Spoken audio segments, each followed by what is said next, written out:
शेरा वाली मैया तेरी सदाई जय, जोता वाली मैया तेरी सदाई जय। जयकारा मां शेरा वाली दा, बोल साचे दरबार की जय। नवरात्रि में छठे दिन मां कात्यायनी की पूजा की जाती है। इनकी उपासना और आराधना से भक्तों को बड़ी आसानी से अर्थ, धर्म, काम और मोक्ष चारों फलों की प्राप्ति होती है। उसके रोग, शोक, संताप और भय नष्ट हो जाते हैं। जन्मों के समस्त पाप नष्ट हो जाते हैं। माँ कात्यायनी की उपासना से भक्त को परम पद की प्राप्ति होती है। इनकी 4 भुजाएं हैं। दाईं तरफ का ऊपर वाला हाथ अभय मुद्रा में है और नीचे वाला हाथ वर मुद्रा में। माँ के बाईं तरफ के ऊपर वाले हाथ में तलवार है व नीचे वाले हाथ में कमल का फूल सुशोभित है। इनका वाहन शेर है। माँ कात्यायनी को पीले फूल और शहद अति प्रिय है। अतः माँ कात्यायनी की पूजा में माँ को पीले वस्त्र के साथ पीले फूल अर्पित किए जाते हैं और शहद का भोग लगाया जाता है। कात्य गोत्र में विश्व प्रसिद्ध महर्षि कात्यायन ने भगवती पारंबा की उपासना की, कठिन तपस्या की। उनकी इच्छा थी कि उन्हें पुत्री प्राप्त हो। माँ भगवती ने उनके घर पुत्री के रूप में जन्म लिया, इसलिए यह देवी कात्यायनी कहलाई। इनका गुण शोध कार्य है। इसीलिए इस वैज्ञानिक युग में माँ कात्यायनी का महत्व सबसे अधिक हो जाता है। इनकी कृपा से ही सारे कार्य पूर्ण होते हैं। ये वैद्यनाथ नामक स्थान पर प्रकट होकर पूजी गई माँ कात्यायनी अमोघ फलदायिनी है।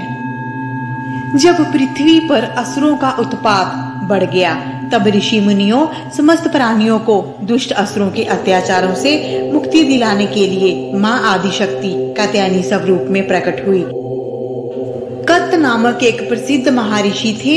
उनके पुत्र का नाम कात्य ऋषि था।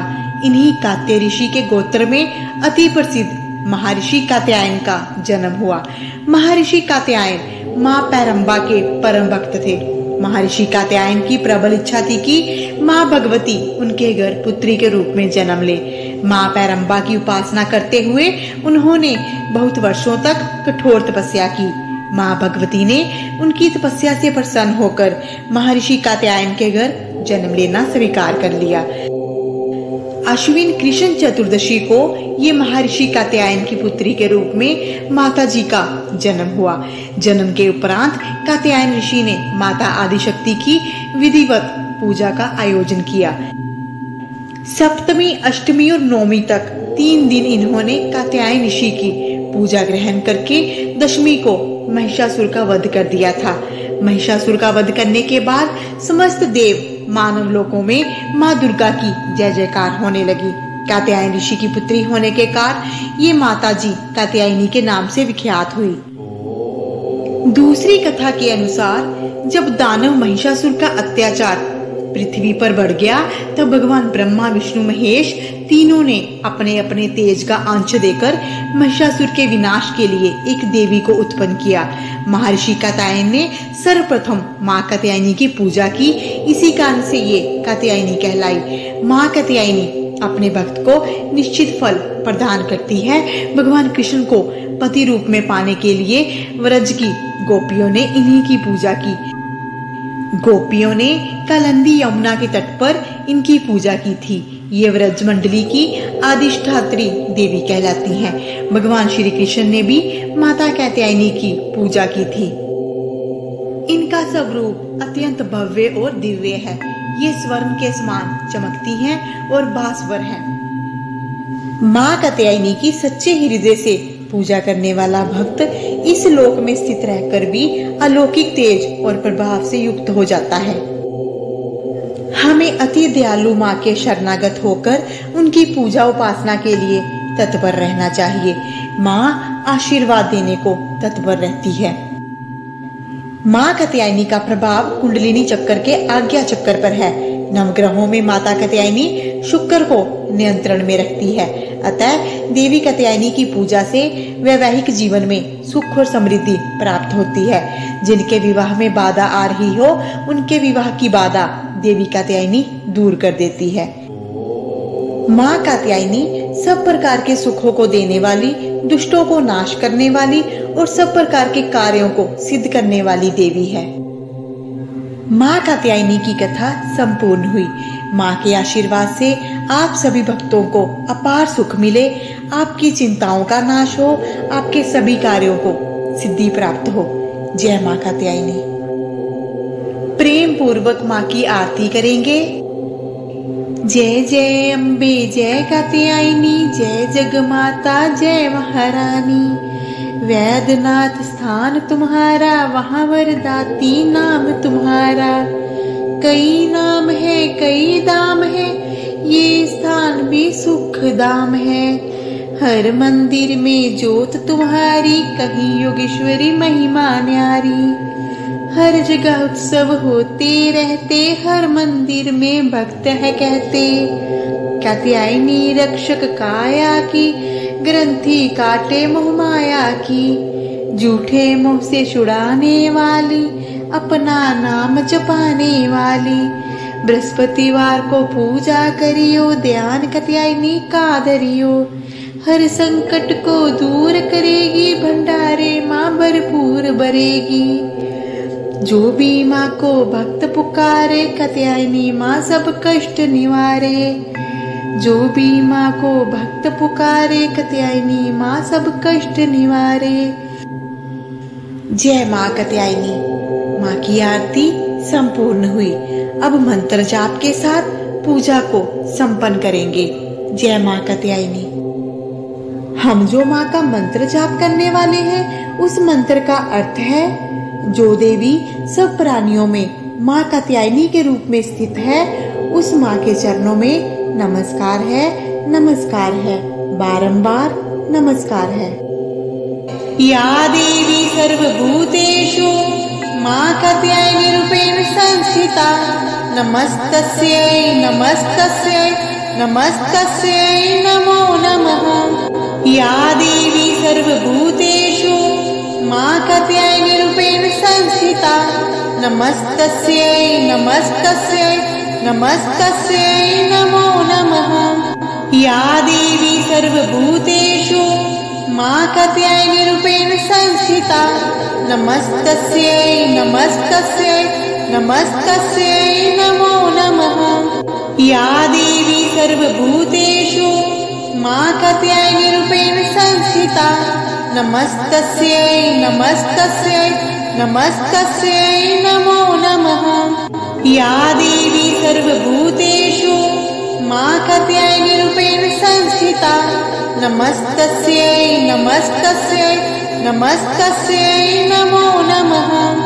या देवी सर्वभूतेषु माँ कात्यायनी रूपेण संस्थिता, नमस्तस्यै नमस्तस्यै नमस्तस्यै नमो नमः। या देवी सर्वभूतेषु माँ कात्यायनी रूपेण संस्थिता, नमस्तस्यै नमस्तस्यै नमस्तस्यै नमो नमः। या देवी सर्वभूतेषु माँ कात्यायनी रूपेण संस्थिता, नमस्तस्यै नमस्तस्यै नमस्तस्यै नमो नमः। या देवी सर्वभूतेषु माँ कात्यायनी रूपेण संस्थिता, नमस्तस्यै नमस्तस्यै नमस्तस्यै नमो नमः। या देवी सर्वभूतेषु माँ कात्यायनी रूपेण संस्थिता, नमस्तस्यै नमस्तस्यै नमस्तस्यै नमो नमः।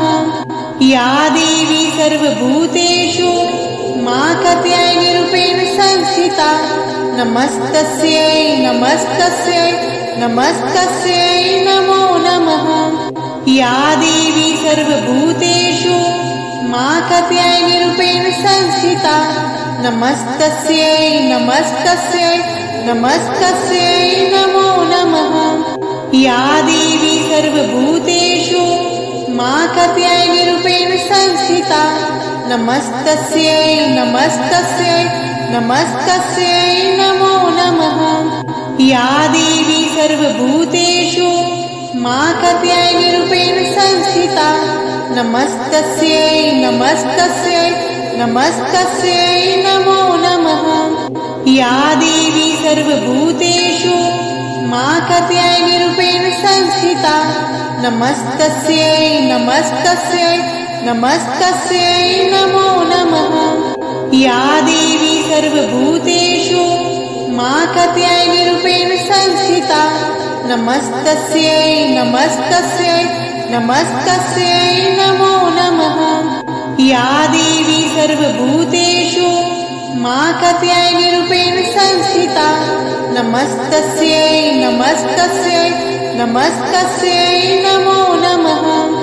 या देवी सर्वभूतेषु माकत्यायनिरूपेण संस्थिता नमस्तस्यै नमस्तस्यै नमस्तस्यै नमो नमः।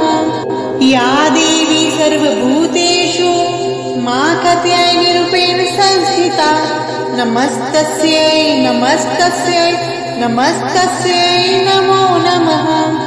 या देवी सर्वभूतेषु माकत्यायनिरूपेण संस्थिता नमस्तस्यै नमस्तस्यै नमस्तस्यै नमो नमः। या देवी सर्वभूतेषु माकत्यायनिरूपेण संस्थिता नमस्तस्यै नमस्तस्यै नमस्तस्यै नमो नमः। या देवी सर्वभूतेषु माकत्यायनिरूपेण संस्थिता नमस्तस्यै नमस्तस्यै नमस्तस्यै नमो नमः। या देवी सर्वभूतेषु माकत्यायनिरूपेण संस्थिता नमस्तस्यै नमस्तस्यै नमस्तस्यै नमो नमः।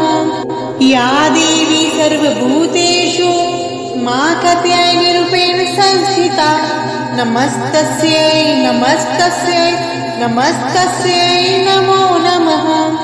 या देवी सर्वभूतेषु माकत्यायनिरूपेण संस्थिता नमस्तस्यै नमस्तस्यै नमस्तस्यै नमो नमः। या देवी सर्वभूतेषु माकत्यायनिरूपेण संस्थिता नमस्तस्यै नमस्तस्यै नमस्तस्यै नमो नमः। या देवी सर्वभूतेषु माकत्यायनिरूपेण संस्थिता नमस्तस्यै नमस्तस्यै नमस्तस्यै नमो नमः।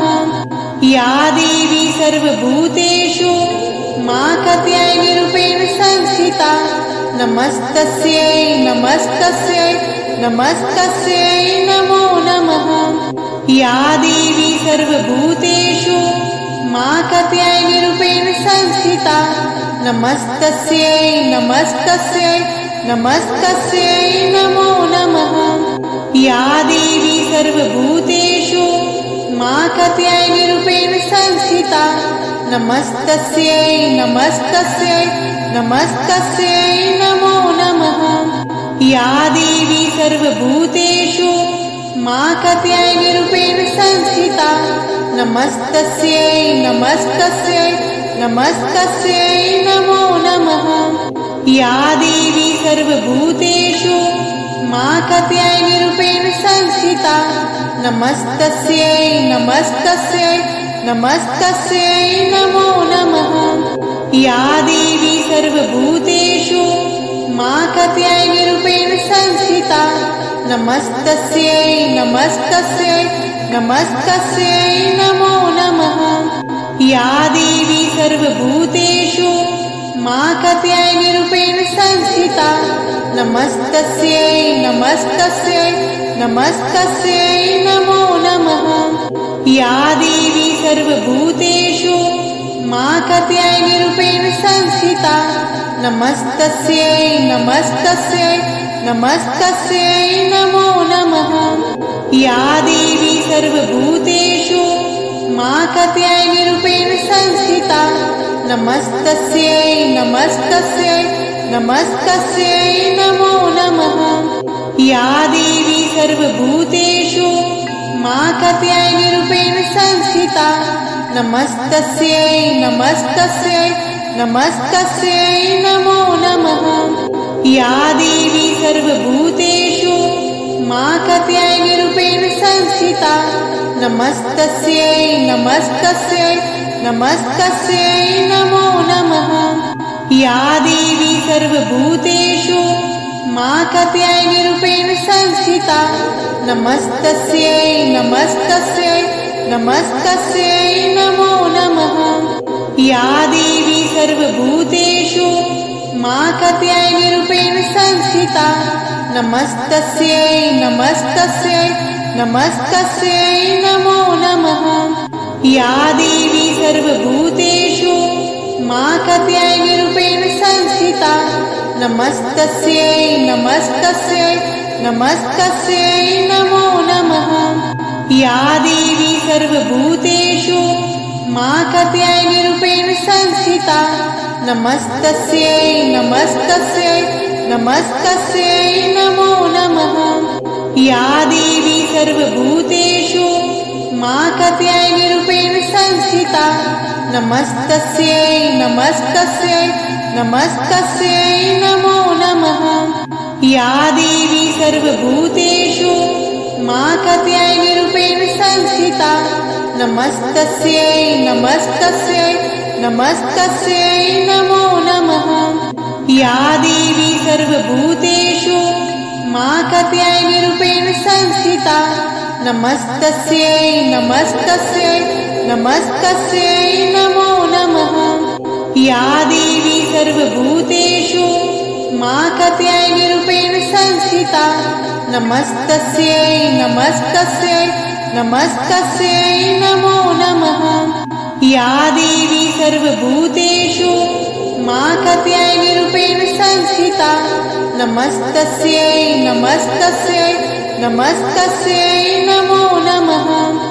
या देवी सर्वभूतेषु माकात्यायनिरूपेण संस्थिता नमस्तस्यै नमस्तस्यै नमस्तस्यै नमो नमः।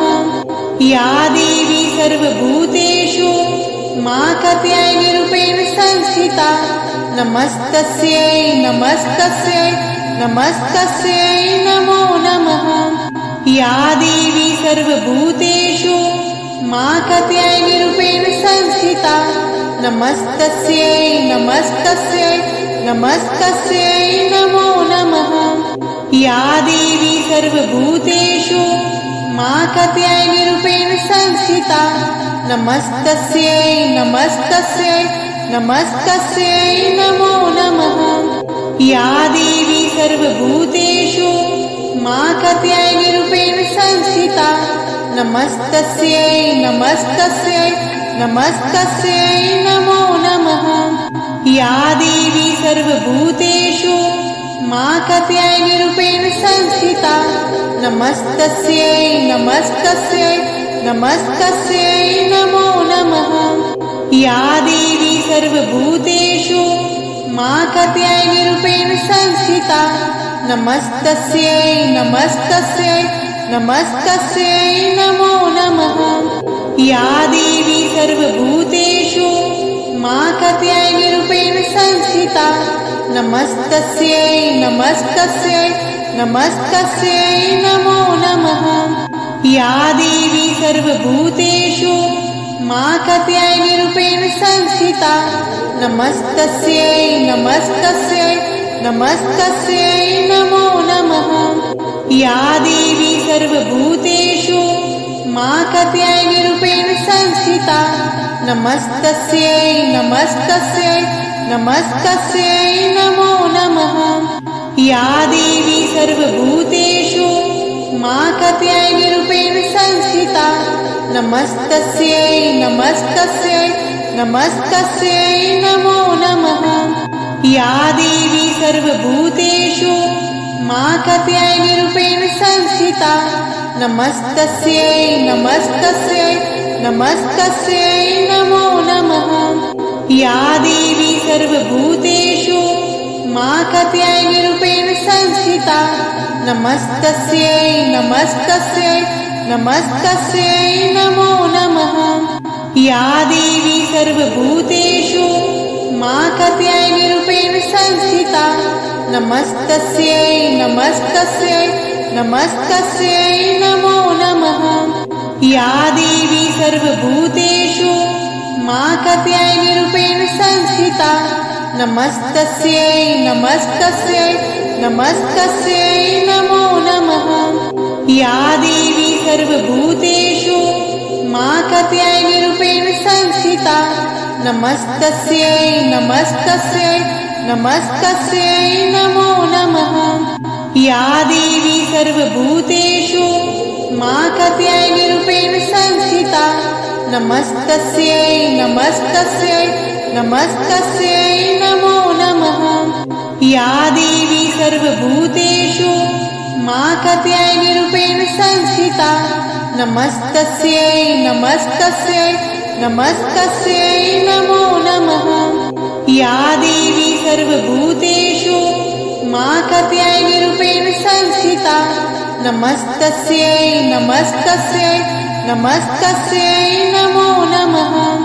या देवी सर्वभूतेषु माकत्यायनिरूपेण संस्थिता नमस्तस्यै नमस्तस्यै नमस्तस्यै नमो नमः। या देवी सर्वभूतेषु माकत्यायनिरूपेण संस्थिता नमस्तस्यै नमस्तस्यै नमस्तस्यै नमो नमः। या देवी सर्वभूतेषु माकत्यायनिरूपेण संस्थिता नमस्तस्यै नमस्तस्यै नमस्तस्यै नमो नमः। या देवी सर्वभूतेषु माकत्यायनिरूपेण संस्थिता नमस्तस्यै नमस्तस्यै नमस्तस्यै नमो नमः। या देवी सर्वभूतेषु माकत्यायनिरूपेण संस्थिता नमस्तस्यै नमस्तस्यै नमस्तस्यै नमो नमः। या देवी सर्वभूतेषु माकत्यायनिरूपेण संस्थिता नमस्तस्यै नमस्तस्यै नमस्तस्यै नमो नमः। या देवी सर्वभूतेषु माकत्यायनिरूपेण संस्थिता नमस्तस्यै नमस्तस्यै नमस्तस्यै नमो नमः। या देवी सर्वभूतेषु माकत्यायनिरूपेण संस्थिता नमस्तस्यै नमस्तस्यै नमस्तस्यै नमो नमः। या देवी सर्वभूतेषु माकत्यायनिरूपेण संस्थिता नमस्तस्यै नमस्तस्यै नमस्तस्यै नमो नमः। या देवी सर्वभूतेषु माकत्यायनिरूपेण संस्थिता नमस्तस्यै नमस्तस्यै नमस्तस्यै नमो नमः। या देवी सर्वभूतेषु माकत्यायनिरूपेण संस्थिता नमस्तस्यै नमस्तस्यै नमस्तस्यै नमो नमः। या देवी सर्वभूतेषु माकत्यायनिरूपेण संस्थिता नमस्तस्यै नमस्तस्यै नमस्तस्यै नमो नमः। या देवी सर्वभूतेषु माकत्यायनिरूपेण संस्थिता नमस्तस्यै नमस्तस्यै नमस्तस्यै नमो नमः। या देवी सर्वभूतेषु माकत्यायनिरूपेण संस्थिता नमस्तस्यै नमस्तस्यै नमस्तस्यै नमो नमः। या देवी सर्वभूतेषु माकत्यायनिरूपेण संस्थिता नमस्तस्यै नमस्तस्यै नमस्तस्यै नमो नमः। या देवी सर्वभूतेषु माकत्यायनिरूपेण संस्थिता नमस्तस्यै नमस्तस्यै नमस्तस्यै नमो नमः। या देवी सर्वभूतेषु माकत्यायनिरूपेण संस्थिता नमस्तस्यै नमस्तस्यै नमस्तस्यै नमो नमः। या देवी सर्वभूतेषु मां कात्यायनीरूपेण संस्थिता नमस्तस्यै नमस्तस्यै नमस्तस्यै नमो नमः। या देवी सर्वभूतेषु मां कात्यायनीरूपेण संस्थिता नमस्तस्यै नमस्तस्यै नमस्तस्यै नमो नमः। या देवी सर्वभूतेषु मां कात्यायनीरूपेण संस्थिता नमस्तस्यै नमस्तस्यै नमस्तस्यै नमो नमः। या देवी सर्वभूतेषु मां कात्यायनीरूपेण संस्थिता नमस्तस्यै नमस्तस्यै नमस्तस्यै नमो नमः। या देवी सर्वभूतेषु मां कात्यायनीरूपेण संस्थिता नमस्तस्यै नमस्तस्यै नमस्तस्यै नमो नमः। या देवी सर्वभूतेषु मां कात्यायनीरूपेण संस्थिता नमस्तस्यै नमस्तस्यै नमस्तस्यै नमो नमः। या देवी सर्वभूतेषु मां कात्यायनीरूपेण संस्थिता नमस्तस्यै नमस्तस्यै नमस्तस्यै नमो नमः। या देवी सर्वभूतेषु मां कात्यायनीरूपेण संस्थिता नमस्तस्यै नमस्तस्यै नमस्तस्यै नमो नमः। या देवी सर्वभूतेषु मां कात्यायनीरूपेण संस्थिता नमस्तस्यै नमस्तस्यै नमस्तस्यै नमो नमः। या देवी सर्वभूतेषु मां कात्यायनीरूपेण संस्थिता नमस्तस्यै नमस्तस्यै नमस्तस्यै नमो नमः। या देवी सर्वभूतेषु मां कात्यायनीरूपेण संस्थिता नमस्तस्यै नमस्तस्यै नमस्तस्यै नमो नमः।